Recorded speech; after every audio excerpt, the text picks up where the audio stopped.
Bismillahirrahmanirrahim. Assalamualaikum warahmatullahi wabarakatuh. Perkenalkan, nama saya Sarni Yunitasari, NIM Q1A1190093 kelas B. Di sini saya akan mempresentasikan hasil materi saya yang berjudul penggunaan enzim protease kasar Geta biduri untuk produksi cita rasa ikan teri.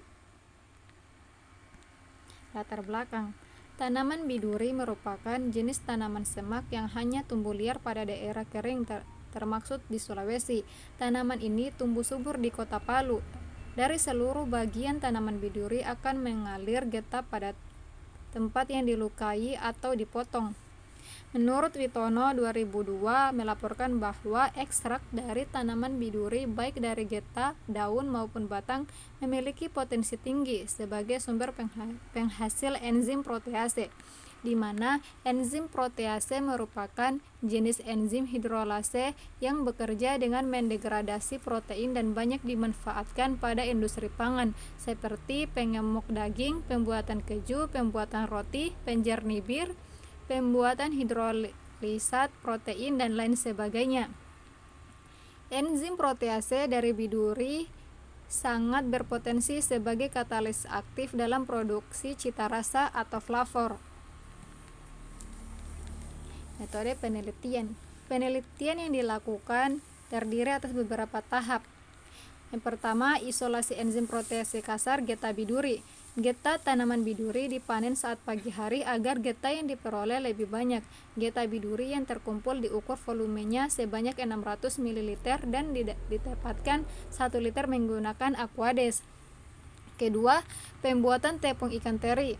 Ikan teri yang telah dicuci dilakukan selama 2 jam, dipres kemudian dijemur di bawah sinar matahari. Daging ikan teri yang telah kering di blender kemudian diayak menggunakan ayakan 80 mesh dengan tujuan memperoleh tepung ikan teri dalam keadaan kering.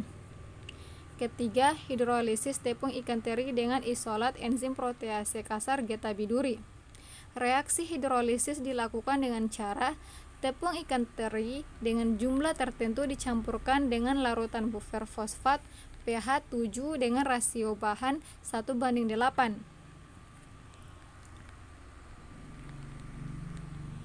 Hasil dan pembahasan.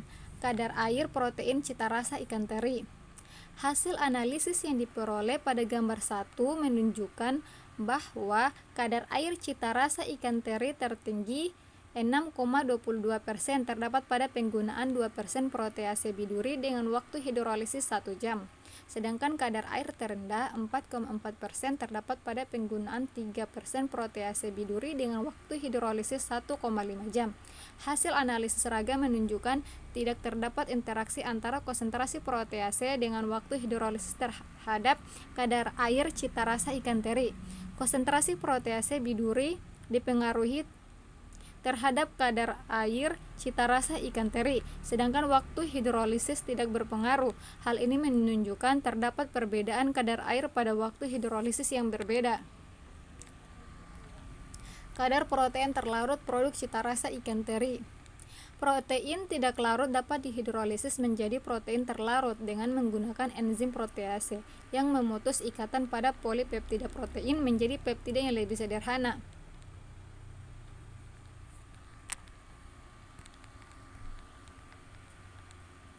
Konsentrasi protease biduri yang semakin tinggi dan waktu hidrolisis yang semakin lama akan menyebabkan kadar protein terlarut cita rasa kedelai semakin tinggi.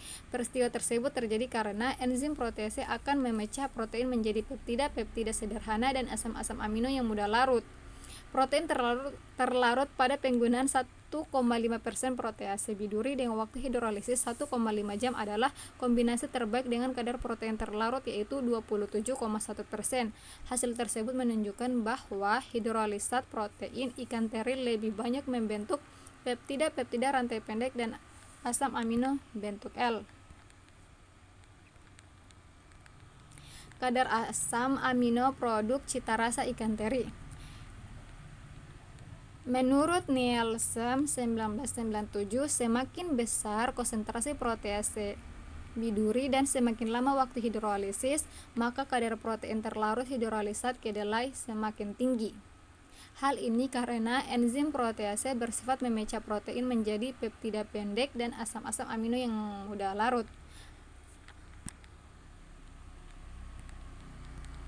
Rasa gurih produk cita rasa ikan teri. Rasa gurih merupakan hal yang paling mendukung dalam pembentukan cita rasa. Hasil yang diperoleh pada gambar 4 menunjukkan tingkat kesukaan rasa gurih cita rasa ikan teri tertinggi adalah pada penggunaan 2,5%.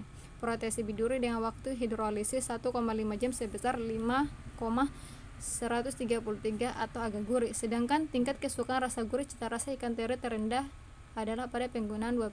Protease biduri dengan waktu hidrolisis 1,5 jam sebesar 3,867 atau agak tidak gurih. Aroma produk cita rasa ikan teri. Aroma dapat terbentuk dari gula yang ditambahkan asam amino bebas, peptida-peptida, nukleotida, dan asam-asam organik yang berperan sebagai prekursor utama dalam pembentukan cita rasa gurih pada hidrolisat yang dihasilkan. Warna produk cita rasa ikan teri.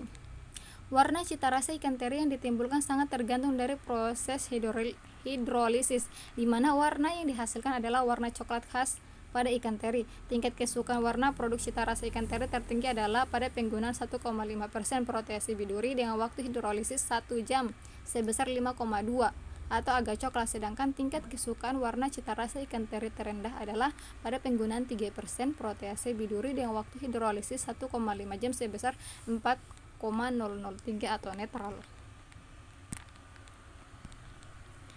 Uji kesukaan produk cita rasa ikan teri. Tingkat kesukaan cita rasa ikan teri tertinggi adalah pada penggunaan 2% protease biduri dengan waktu hidrolisis 0,5 jam sebesar 4,967 atau netral. Sedangkan tingkat kesukaan cita rasa ikan teri terendah adalah pada penggunaan 2,5% protease biduri dengan waktu hidrolisis 0,5 jam sebesar 3,933 atau agak tidak suka.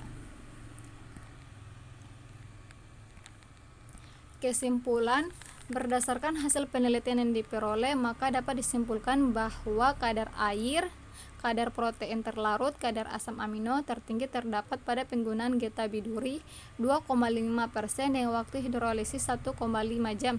Tingkat kesukaan panelis terhadap warna, aroma, rasa gurih produk cita rasa ikan teri terdapat pada penggunaan protease kasar konsentrasi 2,5% dan waktu hidrolisis 1,5 jam.